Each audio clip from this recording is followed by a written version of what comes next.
Le Seigneur soit avec vous. Et avec votre esprit. Évangile de Jésus-Christ selon saint Matthieu. Gloire à toi, Seigneur. En ce temps-là, Jésus disait cette parabole à ses disciples. Le royaume des cieux est comparable au maître d'un domaine qui sortit dès le matin afin d'embaucher des ouvriers pour sa vigne. Il se mit d'accord avec eux sur le salaire de la journée, 1 denier, c'est-à-dire une pièce d'argent, et il les envoya à sa vigne. Sorti vers 9 heures, il en vit d'autres qui étaient là sur la place sans rien faire, et à cela il dit « Allez à ma vigne, vous aussi, et je vous donnerai ce qui est juste. » Ils y allèrent. Il sortit de nouveau vers midi, puis vers 3 heures, et fit de même. Vers 5 heures, il sortit encore. En trouva d'autres qui étaient là, et leur dit « Pourquoi êtes-vous restés là toute la journée sans rien faire ?» Ils lui répondirent « Parce que personne ne nous a embauchés. » Il leur dit « Allez à ma vigne, vous aussi. » Le soir venu, le maître de la vigne dit à son intendant « Appelle les ouvriers et distribue le salaire, en commençant par les derniers pour finir par les premiers. » Ceux qui avaient commencé à 5 heures s'avancèrent et reçurent chacun une pièce d'1 denier. Quand vint le tour des premiers, ils pensaient recevoir davantage, mais ils reçurent, eux aussi, chacun une pièce d'1 denier. En la recevant, ils récriminaient contre le maître du domaine.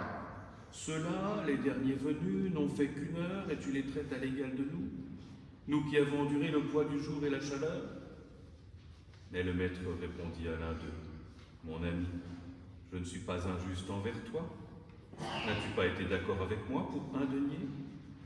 Prends ce qui te revient et va-t'en.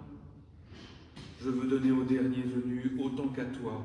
N'ai-je pas le droit de faire ce que je veux de mes biens? Ou alors ton regard est-il mauvais parce que moi je suis bon? C'est ainsi que les derniers seront premiers et les premiers seront derniers. »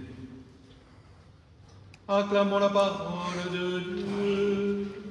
Louange à toi, Seigneur Jésus.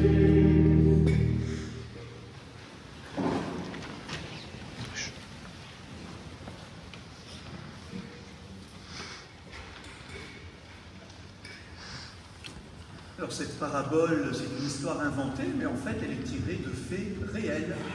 Jésus observait ce qui se passait à son temps. Et qu'est-ce qu'il voyait le matin? Il voyait dans les villes et les villages ce qu'on appelle des travailleurs journaliers. Qu'est-ce que ça veut dire? C'est des travailleurs qui travaillent à la journée. Et le matin, ils cherchent quelqu'un qui veut les embaucher pour la journée. Et s'ils ne trouvent pas, ils ne gagnent pas d'argent ce jour-là. Et le soir, on ne sait pas trop comment leur famille mange. Et donc c'était aussi des travailleurs très précaires. Ils ne savaient pas un jour donné s'ils allaient travailler ou pas. Et donc dans la société, ils faisaient partie de ces gens pauvres et surtout en précarité.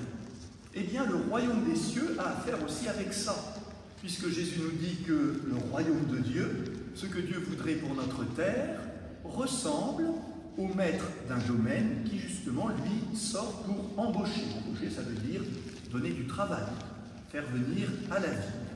Alors, frères et sœurs, Dieu embauche, Dieu appelle, mais pas pour nous exploiter, pour nous valoriser. Nous le savons bien, chacun d'entre nous a besoin d'être reconnu, a besoin d'être utile.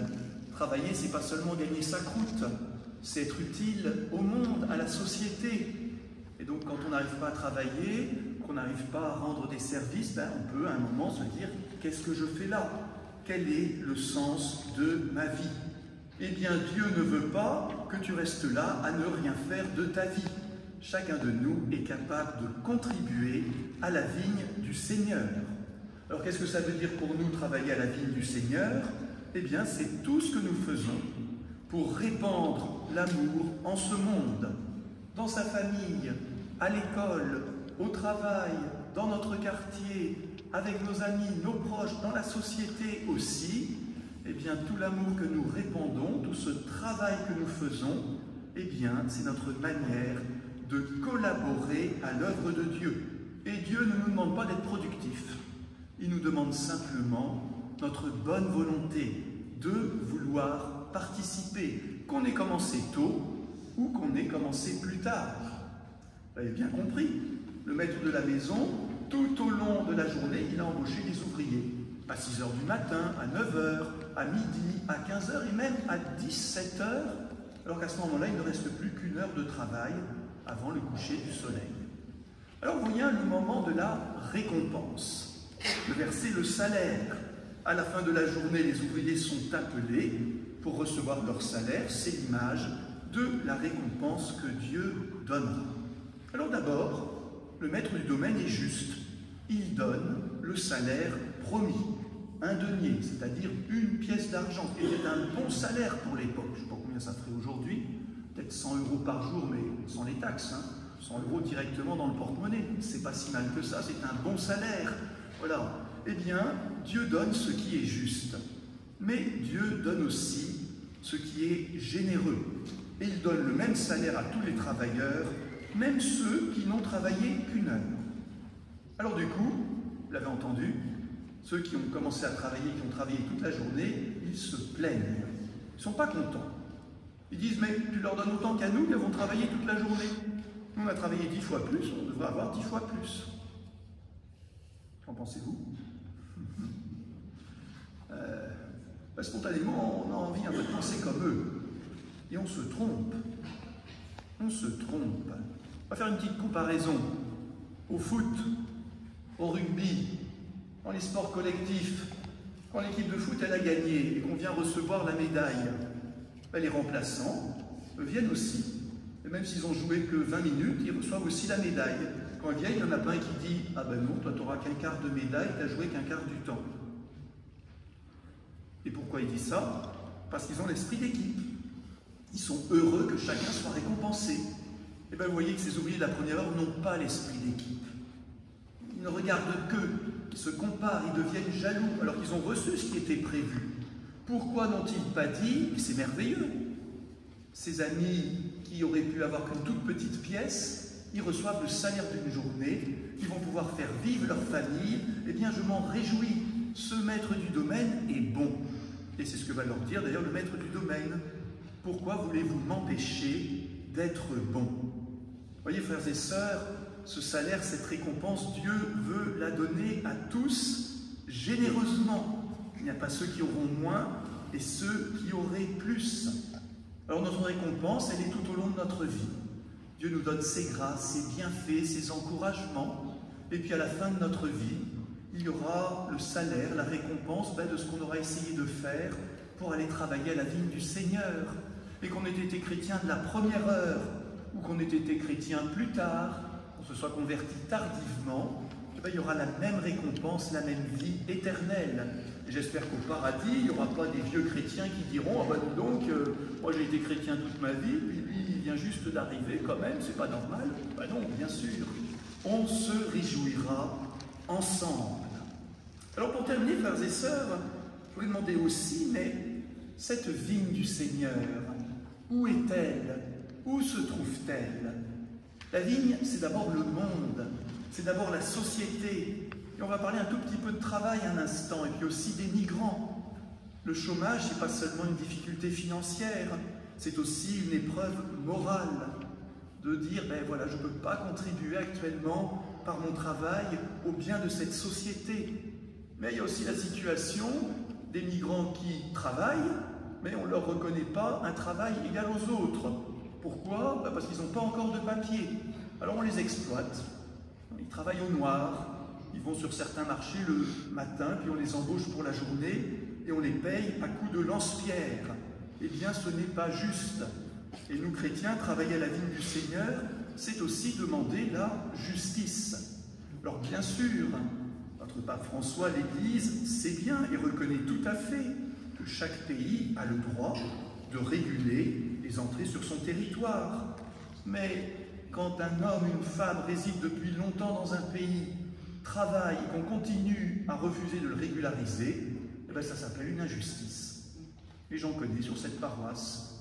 dans nos communautés qui galèrent, ils sont utiles à notre société, ils ne piquent le travail de personne et on les empêche d'avoir un travail régulier parce qu'on traîne.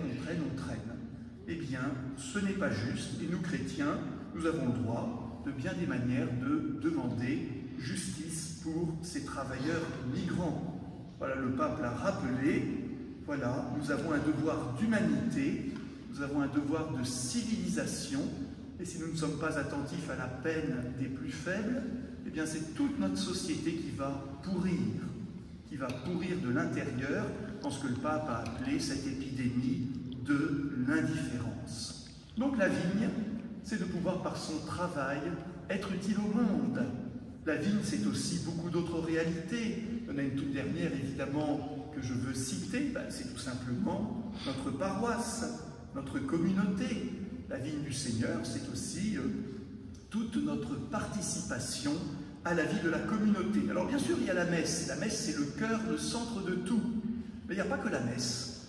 Pour que notre vie chrétienne se développe, pour que la fraternité se développe, pour que la paroisse aussi puisse mieux annoncer Jésus-Christ, eh bien, on embauche. Alors moi, je ne suis pas le bon Dieu, je ne suis que le curé de la paroisse, mais je répercute de la part de Dieu cet appel, cette embauche à prendre part de bien des manières activement à la vie de notre communauté. Vous verrez sur les panneaux, on a compté 57 quand même, activités, groupes, propositions, dans bien des domaines par lesquels chacun, un petit peu, davantage ou beaucoup, peut aussi contribuer directement. D'abord, ça nous fait du bien, et puis ça fait du bien à la paroisse.